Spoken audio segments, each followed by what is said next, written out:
Hey guys, welcome to my new class spoken English class 2। जैसा कि आप जानते हैं कि मैंने स्पोकन इंग्लिश पर एक सीरीज़ शुरू करी है। क्लास 1 में मैंने आपको बताया था how to start a conversation with a new friend and how to continue it. And in this video the topic is how to think in English and speak English naturally. कैसे हम English में ही सोचें और बिना किसी रुकावट के English में बातचीत करें। Do you speak English with pauses, with hesitation? Why? अगर आप इंग्लिश में बातचीत करते हुए अटकते हैं, आप झिझकते हैं, तो उसका कारण क्या है? Because we are learning English from a ground level, from a scratch, from a zero level, तो आप अगर बातचीत करने की कोशिश करते हैं तो हो सकता है आप इंग्लिश वर्ड के लिए अपनी फर्स्ट लैंग्वेज से इंग्लिश में ट्रांसलेशन करते हूँ, वर्ड्स को ट्रांसलेट करते हूँ।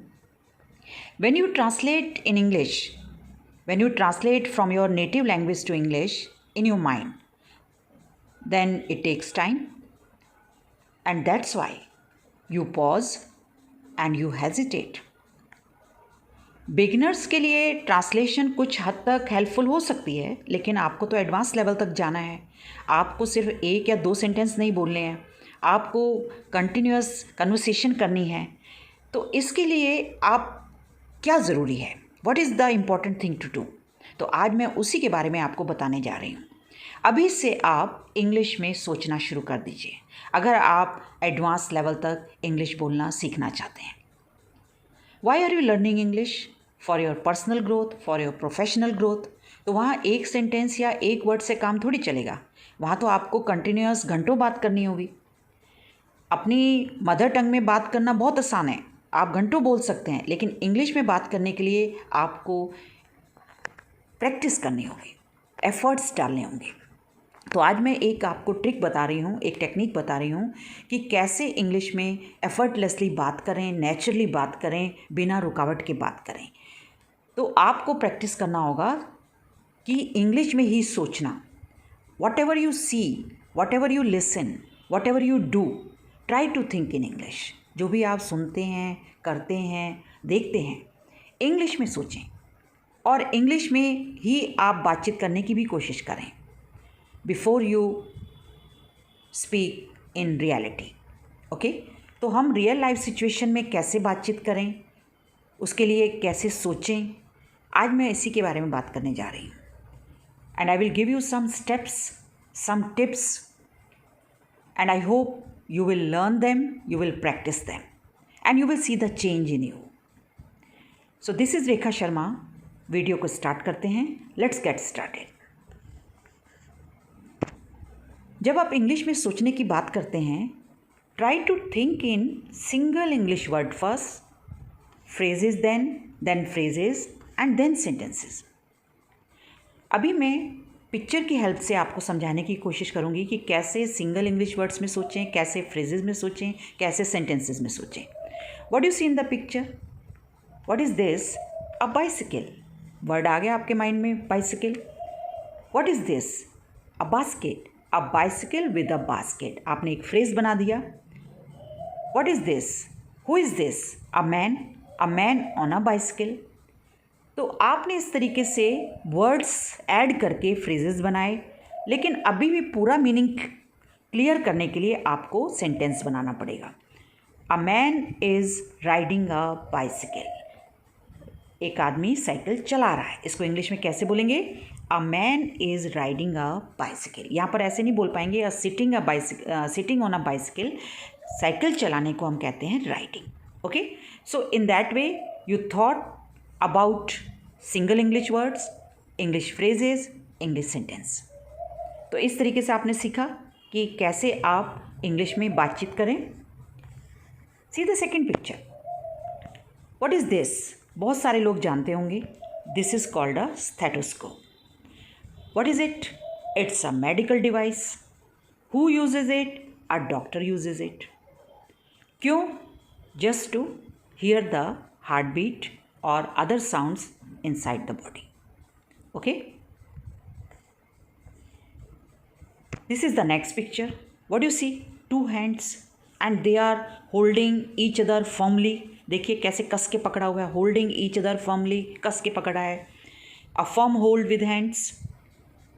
और ये क्या साइन देता है, हम कब शेक हैंड करते हैं, they are shaking hands you no.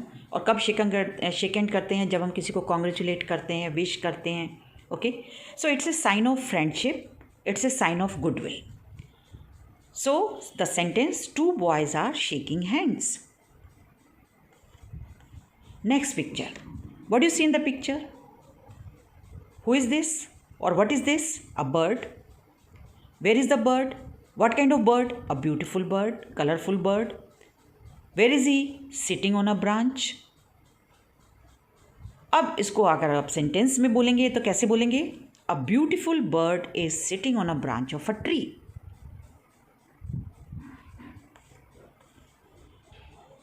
Now real life situations. अब रियल लाइफ सिचुएशंस में इंग्लिश में कैसे सोचें? For example morning time. आप नेक्स्ट डे मॉर्निंग टाइम के बारे में कैसे सोचें? क्या क्या आप मॉर्निंग में देखते हैं या देखेंगे या देख रहे हैं, क्या सुन रहे हैं, क्या फील कर रहे हैं, और आप क्या कर रहे हैं? तो हम वर्ड्स में पहले सोचते हैं।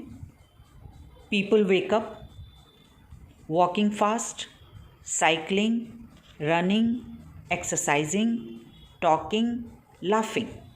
बातचीत कर रहे हैं, हंस रहे हैं, जागे हुए हैं, वॉक कर रहे हैं, साइकिलिंग कर रहे हैं, एक्सरसाइज कर रहे हैं। ओके, तो सिंगल वर्ड्स में हमने सोचा। और क्या आप देखते और सुनते हैं? Sunrise, sound of birds, birds की चहचहाहट आप सुनते हैं, फ्रेश एयर इनहेल करते हैं, no pollution, pleasant atmosphere, pleasant climate, sitting in the park, sipping tea, reading newspaper, चाय पी रहे हैं, न्यूज़पेपर पढ़ रहे हैं। So in that way so many activities you do और यू कैन इमेजिन। ओके, तो आप इसमें और ऐड कर दीजिए। अब आपने पहले वर्ड्स और फ्रेजेस में सोचा, अब आपने सेंटेंसेस में सोचना है। You think in simple sentences. कैसे सोचेंगे? I am waking up early in the morning. मैं मॉर्निंग में जल्दी जाग रही हूँ। I am going to a nearby park. Park में जा रही हूँ। Many people are walking briskly. वहाँ पर मैं क्या देखती हूँ? बहुत से लोग बहुत तेज़ी से वॉक कर रहे हैं। इसको ब्रिस्क कहते हैं। नया वर्ड आपने सीखा। आप अच्छे गुड वर्ड से और एप्रोप्रिएट वर्ड से भी आप रिप्लेस कर सकते हैं। सम ऑफ देम आर एक्सरसाइजिंग। कुछ लोग एक्सरसाइज कर रहे हैं, तो उसको इंग्लिश में कैसे कहेंगे? Some of them are exercising. मैं फ्रेश एयर इनहेल कर रही हूँ। I am inhaling fresh air. The sun is rising. सूरज उग रहा है। Birds are chirping. बर्ड्स की चहचहाहट सुनाई दे रही है।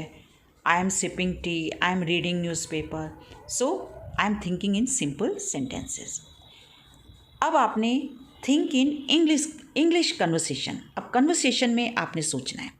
एक सिचुएशन हम ले रहे हैं कि you are in the school, you are a student and you are talking to your teacher. What is the conversation? Let's see. Teacher class में आए हैं और वो क्या कहते हैं? Submit your homework. अपना होमवर्क सबमिट करो। सभी बच्चे, पूरी क्लास अपना होमवर्क सबमिट करो। तो हम कैसे बोलेंगे? टीचर का डायलॉग कैसे बोलेंगे? क्लास सबमिट योर होमवर्क, क्योंकि ये इंस्ट्रक्शन है। अब एक स्टूडेंट क्या बोलते हैं? Sorry ma'am, I can't submit it. मैं सबमिट नहीं कर सकता। टीचर आस्क द रीज़न, और रीज़न के लिए हम वाई पूछते हैं। वाई? स्टूडेंट क्या आंसर करता है कि मुझे लास्ट नाइट फीवर था। I had fever last night. Teacher ने क्या कहा? Okay, submit your homework tomorrow. Okay, ठीक है, कल आप दे देना। You submit your homework tomorrow. Tomorrow मतलब आने वाला कल। एंड स्टूडेंट ने क्या कहा? Thank you ma'am.